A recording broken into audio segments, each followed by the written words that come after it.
प्यारे बच्चों, कैसे हो? अच्छे हो?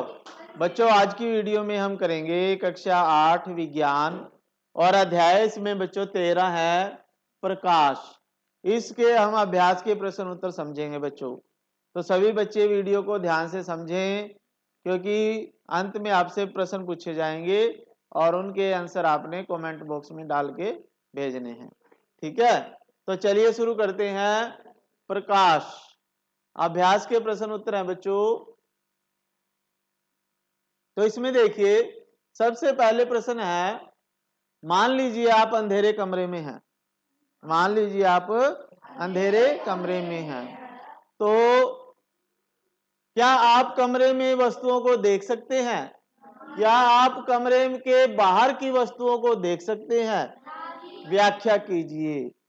तो इसमें प्रश्न यही है कि जब आप अंधेरे कमरे में होते हो या अंधेरा होता है, तो क्या आप कमरे के अंदर वस्तुओं को देख सकते हो? तो जैसे जहां पर अंधेरा होता है, ठीक है, तो जहां पे जितने एरिया में तो प्रकाश हो रहा है, देखिए वहां तो वस्तुएं हमें दिख रही हैं। लेकिन जो दूर का स्थान है, जहां वहां पे वस्तुएं हमें नहीं दिख रही, जहां पे अंधेरा है। तो देखिए बच्चों, जब हम अंधेरे कमरे में होते हैं तो हम कमरे में मौजूद वस्तुओं को नहीं देख पाते। हम कमरे के बाहर की वस्तुओं को देख सकते हैं, क्योंकि बाहर रोशनी होती है। ठीक है, तो कमरे के बाहर प्रकाश उपलब्ध होता है, इसलिए हम कमरे से बाहर वस्तुओं को देख सकते हैं। और प्रकाश की किरणें जो होती हैं, वस्तुओं से परावर्तन के बाद हमारी आंखों में प्रवेश कर जाती हैं, इसलिए हम वस्तुओं को देख सकते हैं। जब प्रकाश होता है ना, तो प्रकाश प्रकाश के स्रोत से आता है। जैसे ये पेन है, ये पेन हमें अभी क्यों दिखाई दे रहा है? क्योंकि इसके ऊपर प्रकाश पड़ रहा है और वो प्रकाश इससे टकराने के बाद हमारी आंखों में आ रहा है, इसलिए हमें पेन दिख रहा है। ठीक है, तो कोई भी वस्तु हमें तभी दिखाई देती है जब कोई प्रकाश उससे टकरा के हमारी आंखों में प्रवेश करता है। तो ये प्रश्न था बच्चों। हाँ, फिर आता है नियमित और विसरित परावर्तन में अंतर क्या होता है?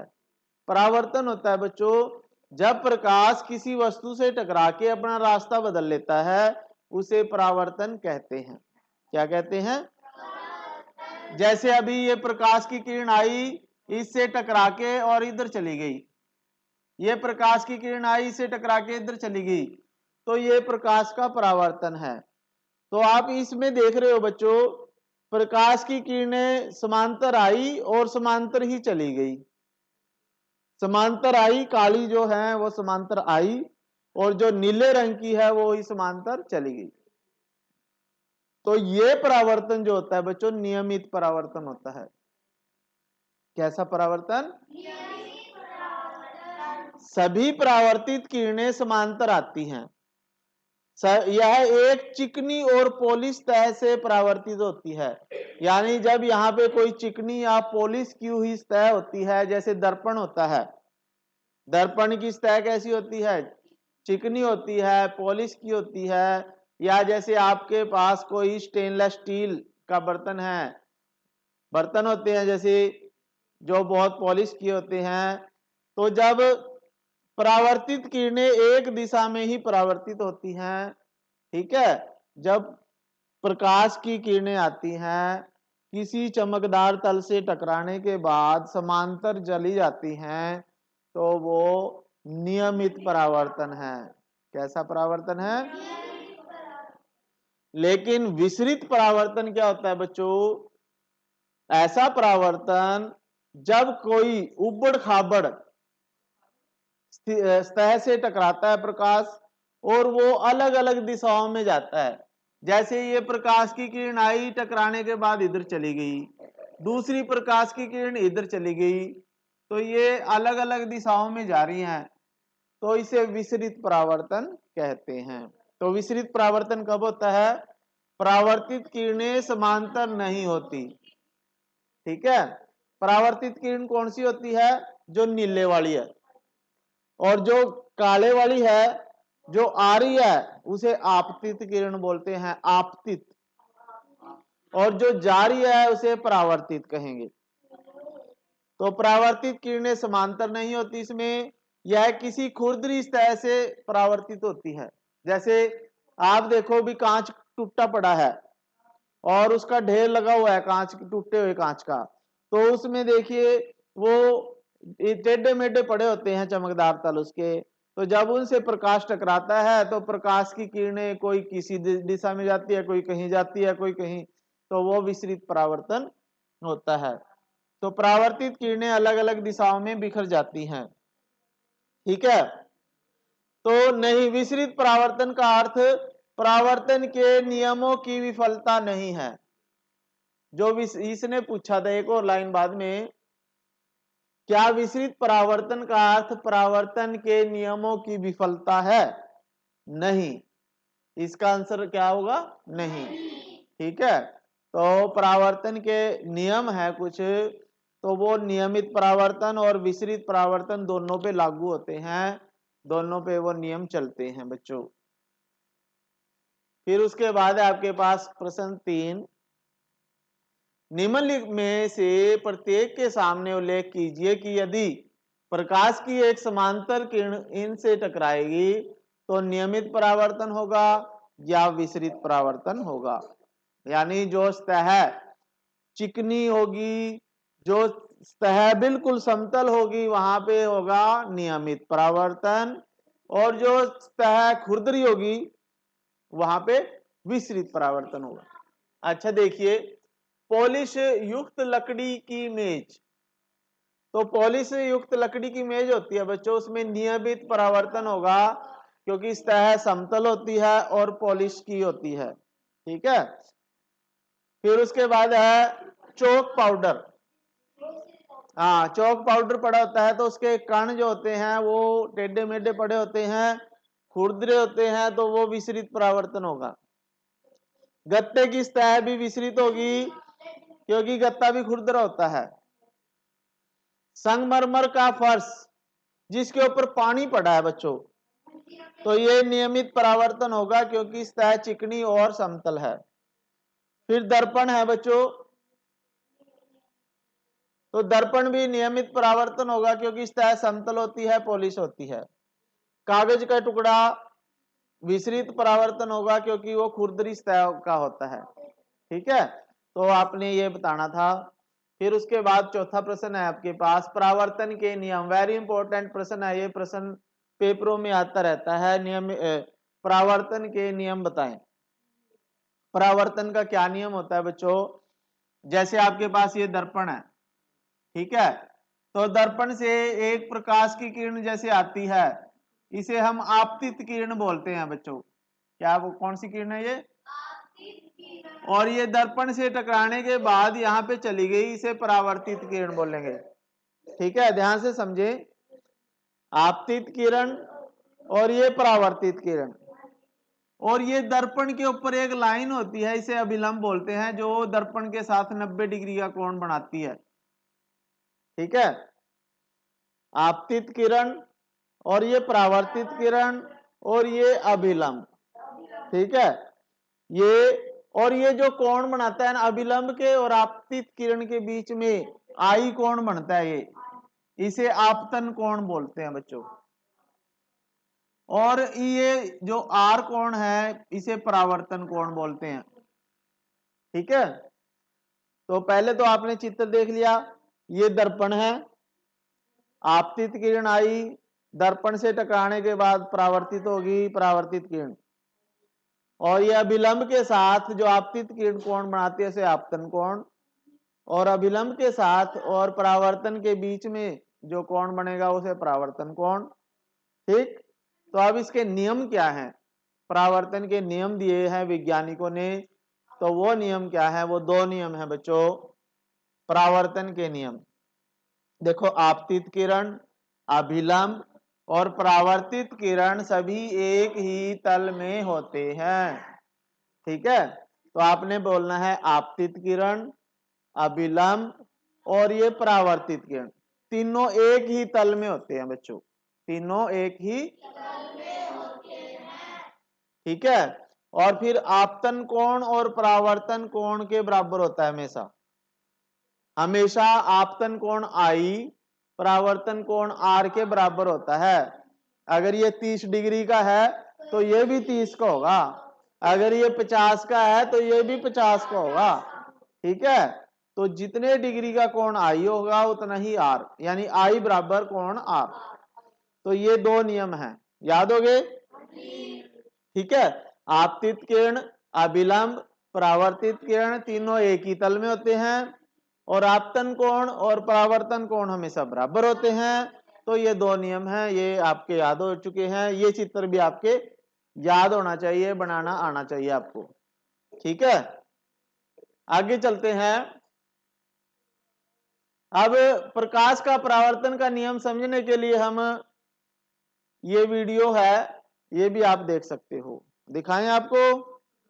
चलो दिखा देते हैं। आगे है बच्चों प्रश्न संख्या 5। तो प्रश्न 5 में देखें, समझे क्या है।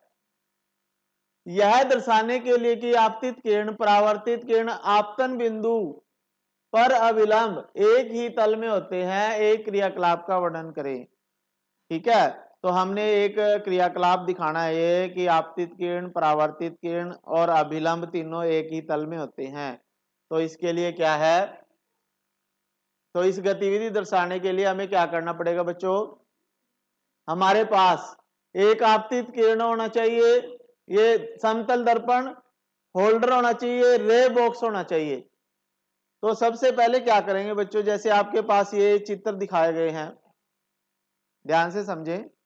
हम सबसे पहले एक समतल दर्पण लेंगे बच्चों, और इसका होल्डर है ये, समतल दर्पण को जो खड़ा कर लेता है ऐसे। ठीक है, और एक ये रे बॉक्स है, क्या है, रे बॉक्स। ठीक है, रे बॉक्स में से जब ये प्रकाश की किरण आती है, एक किरण आती है और ये दर्पण से टकराने के बाद इधर इस दिशा में आ गई, तो ये प्रकाश की किरण यहां से आई, इस दर्पण से टकराई, इधर चली गई, तो ये आपतित किरण है, ये परावर्तित किरण है बच्चों। अब ये तीनों एक ही तल में होते हैं, ये दर्शाने के लिए क्या किया, देखिए ये इसने ना कागज जो है मेज से थोड़ा नीचे दबा दिया, आगे से यहां से काट रखा है ना कागज, तो ये नीचे दबाया। देखो जहां तक तो ये मेज के ऊपर शीट है तो ये परावर्तित किरण वहां तक दिख रही हमें, लेकिन जैसे इसने कागज नीचे दबाया तो ये यहां से आगे नहीं दिखी। तो इसका क्या कारण है, क्योंकि ये मेज के तल से नीचे चला गया कागज। ठीक है, तो हमने कहा था कि ये तीनों, ये और इसका ये अभिलंब तीनों एक ही तल में होते हैं। तो एक ही तल का मतलब ये मेज के तल के ऊपर हैं तीनों। अगर हम कागज को थोड़ा नीचे मोड़ देते हैं तो वो उस तल से नीचे नहीं जा पाएगा। ठीक है, तो इस प्रयोग से यही पता लगता है कि आपतित किरण, परावर्तित किरण और अभिलंब तीनों एक ही तल में होते हैं। तो इसके लिए क्या करना है बच्चों, सफेद कागज की शीट को बोर्ड के किनारे से थोड़ा आगे फिक्स करें। क्यों करना है, क्योंकि हमने थोड़ा कागज नीचे भी दबाना है बाद में, जैसे अभी दिखाया था आपको। तो एक स्टैंड का प्रयोग करके एक समतल दर्पण की पट्टी को कागज पर लंबवत रखें, किरण बॉक्स से प्रकाश की को दर्पण पर फेंकें और परावर्तित किरण को देखें। ठीक है, तो हमारे पास एक किरण पुंज होता है बच्चों, किरण पुंज बॉक्स होता है। तो ये हमारे पास जैसे किरण पुंज बॉक्स है एक, हम क्या करते हैं इसमें पीछे एक टॉर्च जला देते हैं पीछे की तरफ, तो जब प्रकाश इसमें से गुजरता है तो हमें एक सीधी लाइन मिल जाती है। तो इसे किरण पुंज बॉक्स बोलते हैं। आप ये किरण पुंज बॉक्स किसी कागज से भी बना सकते हो। ठीक है, तो ये किरण पुंज बॉक्स होता है, और यहां से किसी भी टॉर्च का उपयोग कर सकते हो आप, मोबाइल की टॉर्च का भी उपयोग कर सकते हो इसमें प्रयोग करने के लिए। तो किरण पुंज बॉक्स से प्रकाश को दर्पण पर फेंकें और परावर्तित किरण को देखें। तो जब किरण पुंज बॉक्स से एक प्रकाश की किरण जाएगी, दर्पण से टकराएगी, तो ये परावर्तित किरण हमें मिल जाएगी एक। ठीक है, अब आपतित किरण, अभिलंब किरण और परावर्तित किरण को चिन्हित करें। उस कागज को मोड़ो जो बोर्ड के किनारे पर से परे हैं। आप देखेंगे कि चार्ट पेपर के मुड़े हुए भाग में परावर्तित किरण दिखाई नहीं देती। ठीक है, तो जो हम यहाँ पे कागज को नीचे मोड़ देते हैं यहाँ से, तो वहां से ये परावर्तित किरण हमें उसके ऊपर नहीं दिखाई देगी। तो इससे सिद्ध होता है बच्चों कि अब मुड़े हुए हिस्से को वापस उसकी मूल स्थिति में लाएं तो प्रकाश की परावर्तित किरण हमें दोबारा से दिखनी शुरू हो जाएगी। तो निष्कर्ष क्या निकालते हैं बच्चों, जो बोर्ड पर जो शीट को एक समतल तल माना जा सकता है, तो आपतित किरण, परावर्तित किरण, आपतन बिंदु, अभिलंब एक ही तल में, तो ये प्रयोग द्वारा हमने सिद्ध किया है। ठीक है, तो आपने इसी तरह से लिखना है बच्चों। तो आपतित किरण, परावर्तित किरण आपतन बिंदु पर अभिलंब एक ही तल में होते हैं। ठीक है, फिर उसके बाद है खाली स्थान भरने हैं बच्चों। समतल दर्पण के सामने एक व्यक्ति 1 मीटर की दूरी पर अपने प्रतिबिंब से कितने मीटर दूर दिखाई देगा? एक आदमी है ये, और ये दर्पण से 1 मीटर दूर खड़ा है। ठीक है, कितनी दूर खड़ा है बच्चों? 1 मीटर दूर खड़ा है। ठीक है, तो देखिए ये व्यक्ति इस दर्पण से 1 मीटर दूर खड़ा है, तो ये आदमी इससे कितनी दूर होगा अपने प्रतिबिंब से? देखो 1 मीटर ये हो गया, एक ये हो गया, टोटल कितना हो गया? तो यहाँ पे आ जाएगा 2 मीटर दूर दिखाई देता है। ठीक है, तो ये इसका आंसर क्या आएगा? 2 मीटर, यानी जितने मीटर दूर होगा उससे दुगना हो जाएगा। फिर है, यदि किसी समतल दर्पण के सामने खड़े होकर आप दाएं हाथ से अपने डैश कान को छुए तो दर्पण में ऐसा लगेगा कि आपका दायां कान खाली स्थान हाथ से छुआ हुआ है। ठीक है, यदि हम दर्पण के सामने खड़े होकर अपने दाएं हाथ से दाएं कान को छुएंगे तो हमें ऐसा लगेगा कि हमने बाएं हाथ से बाएं कान को छुआ हुआ है। ठीक है, क्योंकि हमें दाईं चीज दर्पण में बाईं दिखती है और बाईं दाईं तरफ दिखती है। ठीक है, तो यहाँ पे बाएं बाएं हाथ आ जाएगा। फिर मंद प्रकाश में देखने पर पुतली का आकार कैसा हो जाता है? बड़ा हो जाता है। ठीक है, पुतली का आकार कैसा हो जाता है? बड़ा। यानी जब मंद प्रकाश होता है तो हमें ज्यादा प्रकाश की आवश्यकता होती है, इसलिए पुतली में जो छेद होता है उसका आकार बढ़ जाता है ताकि ज्यादा से ज्यादा प्रकाश हमारी आंख में आ सके। रात्रि पक्षियों के नेत्रों में शलाकाओं की संख्या की अपेक्षा शंकुओं की संख्या कम होती है। यानी जो पक्षी रात को अंधेरे में देख सकते हैं, जैसे उल्लू होता है, तो उसमें जो शलाकाओं की संख्या होती है वो शंकुओं की संख्या से, ठीक है, कम होती है। शलाकाओं की संख्या की अपेक्षा शंकुओं की संख्या कम होती है। ठीक है, फिर है आपके पास सही विकल्प चुने। तो आपतन कोण परावर्तन कोण के बराबर होता है हमेशा, कभी कभी विशेष परिस्थितियों में, कभी नहीं। तो ये हमेशा, यानी आपतन कोण परावर्तन कोण हमेशा समान होता है, बराबर होता है, ये परावर्तन का नियम है। फिर समतल दर्पण द्वारा निर्मित परावर्तित प्रतिबिंब कैसा होता है?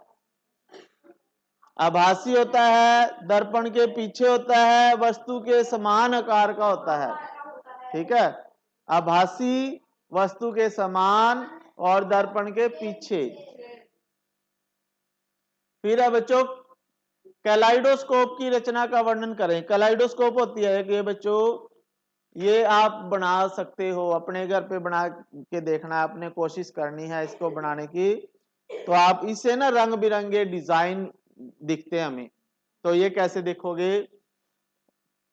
हमने एक बेलनाकार पाइप लेना है और कांच के 3 पट्टियां लेनी है हमने, कांच की, जैसे ये कांच की 3 पट्टियां ली, इनको हमने इस तरह से टेप के साथ जोड़ देना है, ठीक है।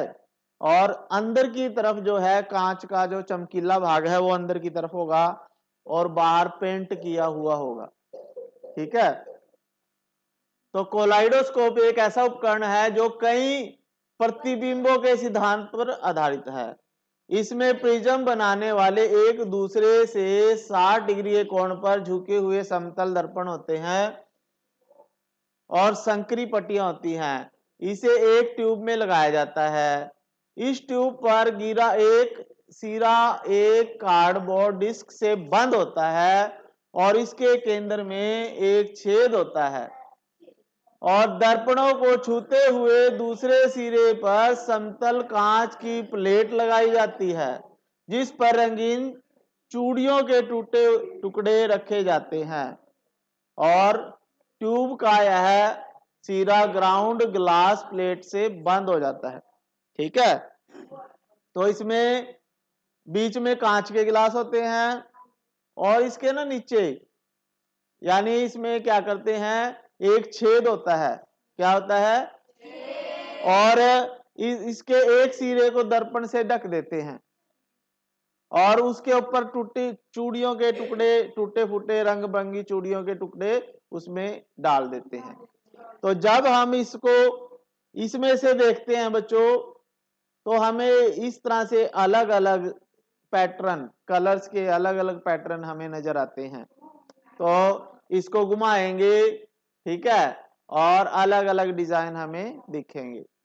तो इस तरह से ये कैलाइडोस्कोप होती है। इसको बनाने की विधि होती है, इसे बहुमूर्तिदर्शी बोलते हैं, ठीक है। तो इसमें देखिए इस तरह से बनाने की विधि है। ये पहले कांच की 3 पट्टियां लेंगे हम दर्पण की, उनको आपस में जोड़ के एक पाइप के टुकड़े के बीच में इसको लगा देंगे।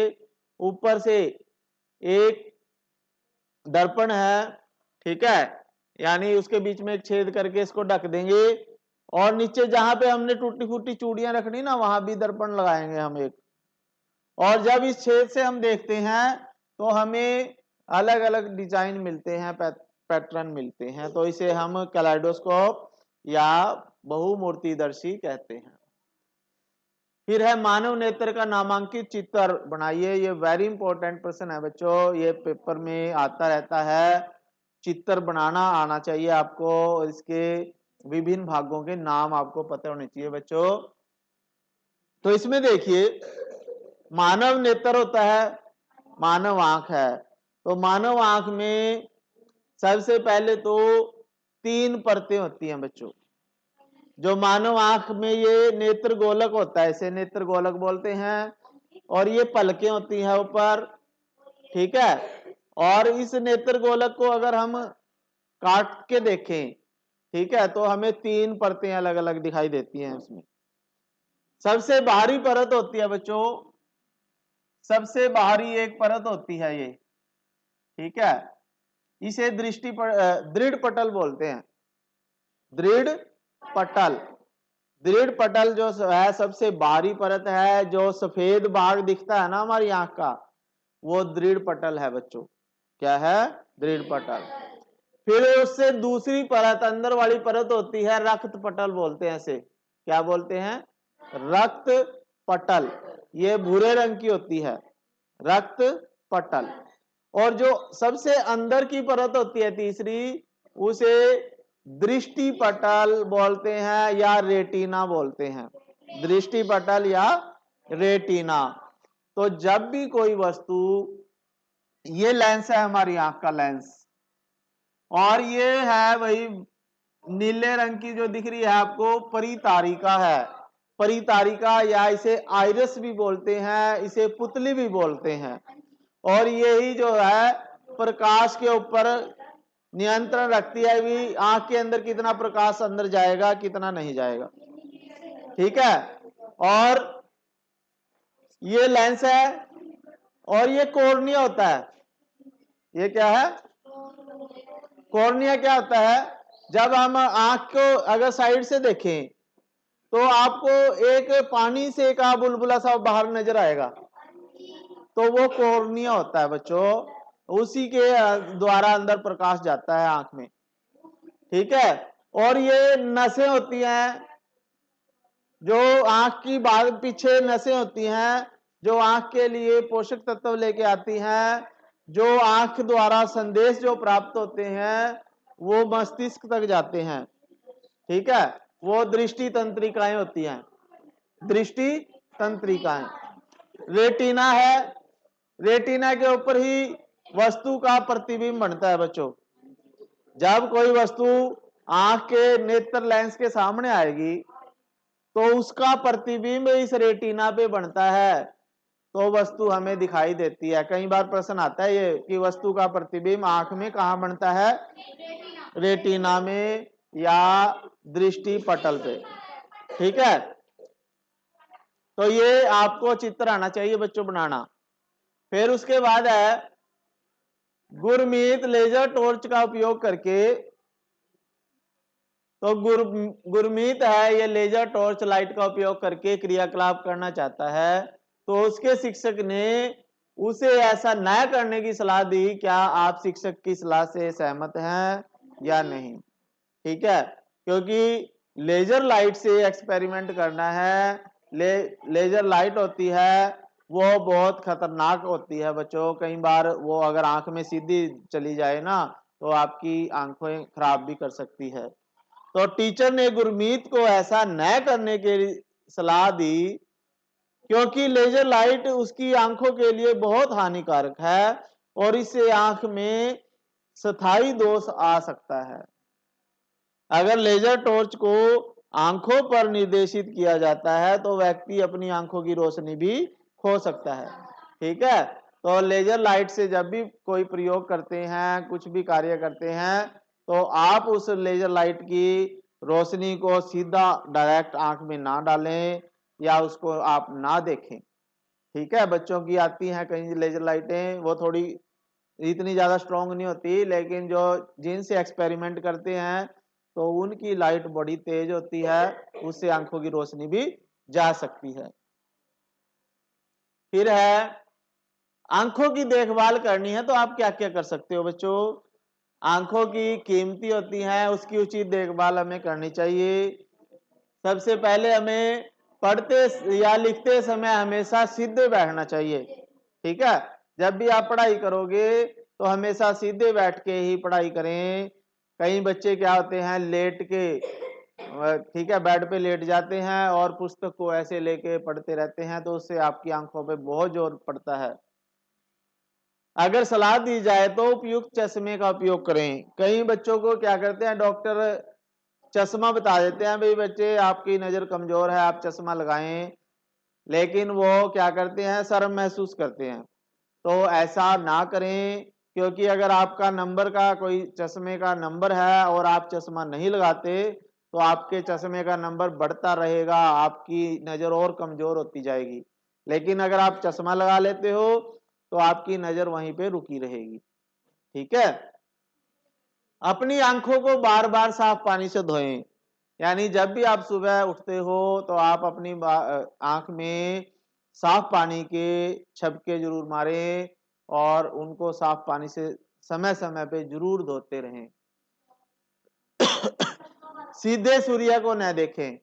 ठीक है, सीधे हमें जहां से तेज रोशनी आती है, चाहे सूरज की तरफ से आ रही है चाहे बहुत बड़ी लाइट है कोई, उसकी तरफ सीधा ना देखें, क्योंकि कई बार वेल्डिंग वाली लाइट होती है उसको भी ना देखें, उससे आपकी आंखों पे असर पड़ता है।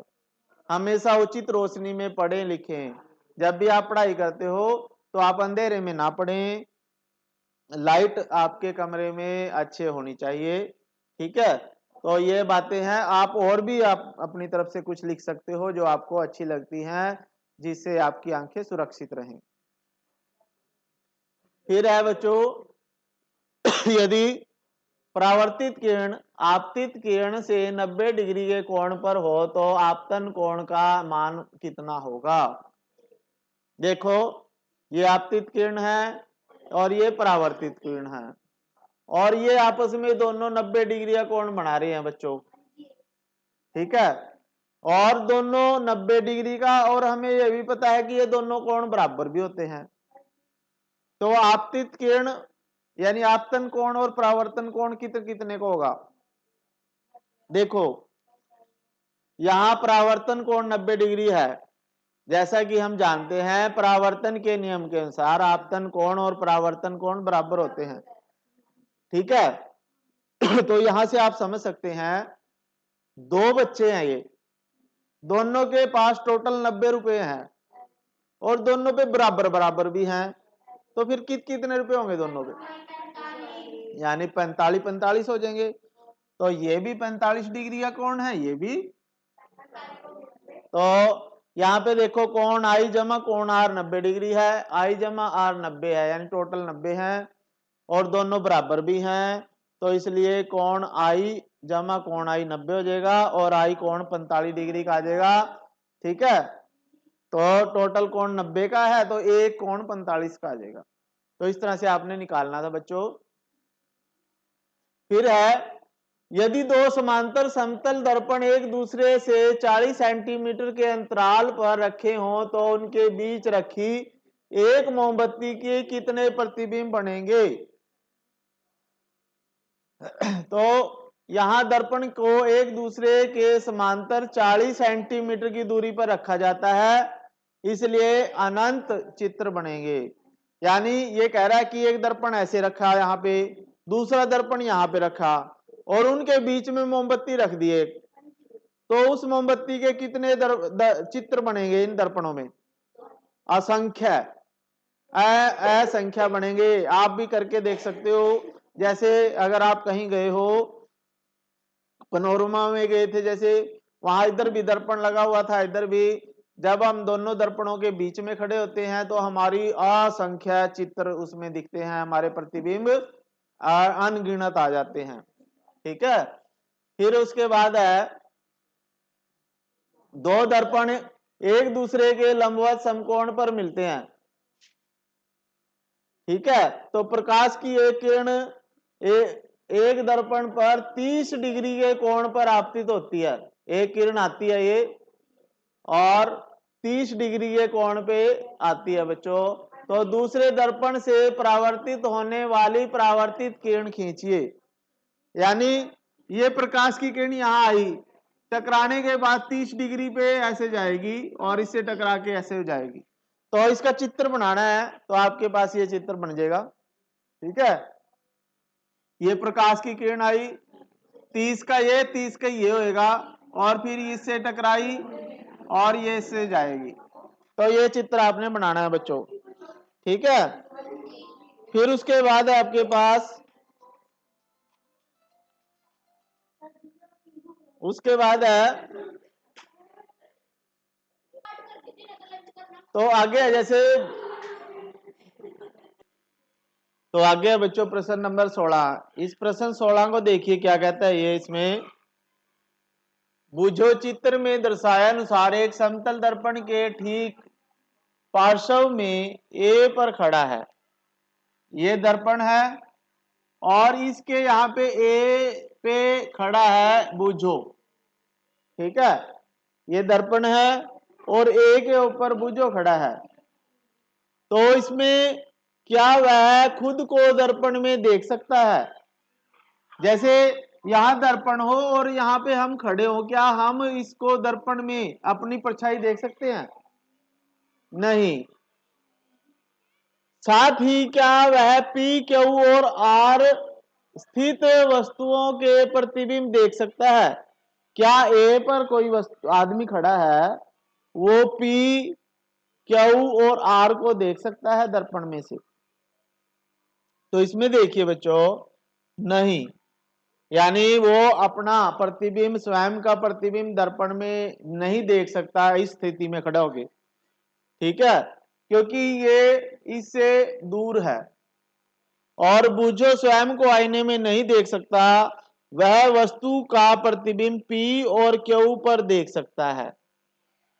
ए जो है, ए से प्रकाश की किरण जाएगी, इससे टकराएगी, तो ये पी को देख सकता है बच्चों और क्यू को भी देख सकता है, लेकिन आर को भी नहीं देख सकता, ठीक है, परंतु आर को ये नहीं देख सकता, ये अपने आप को भी नहीं देख सकता, आर को भी नहीं देखेगा, लेकिन पी और क्यू को देख लेगा, ठीक है, इसका आंसर है ये।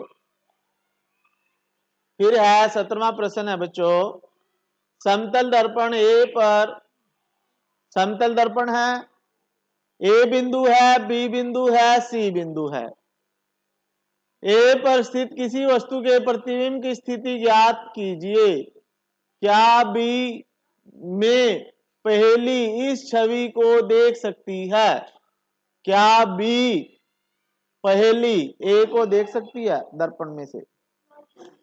फिर है ये बताना क्या सी ए को प्रतिबिंब में से देख सकती है, ये बताना है हमने।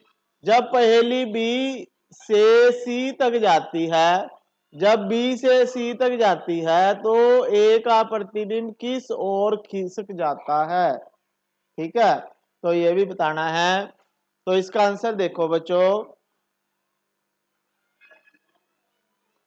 निम्नलिखित आकृति में दिखाया गया है, ये ए से प्रकाश की किरण आई और बी पे गई, ए से आई सी पे भी गई, तो हमारे पास यहां इनका प्रतिबिंब बनता है, ठीक है, तो हाँ पहली ए का प्रतिबिंब देख सकती है, जो ए पहली, ये पहली है ना बी पे, तो ये ए को देख सकती है और सी भी ए को देख सकती है। हाँ बुझो ए जो है ए का प्रतिबिंब देख सकता है, ये बुझो है, ये पहेली है बच्चों।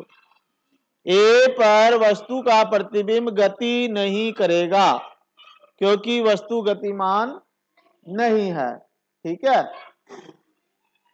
अगर ये गति करेगी तो अब इनको गति करता दिखेगा, नहीं ये गति नहीं करेगा जब तक वस्तु गति नहीं करेगी।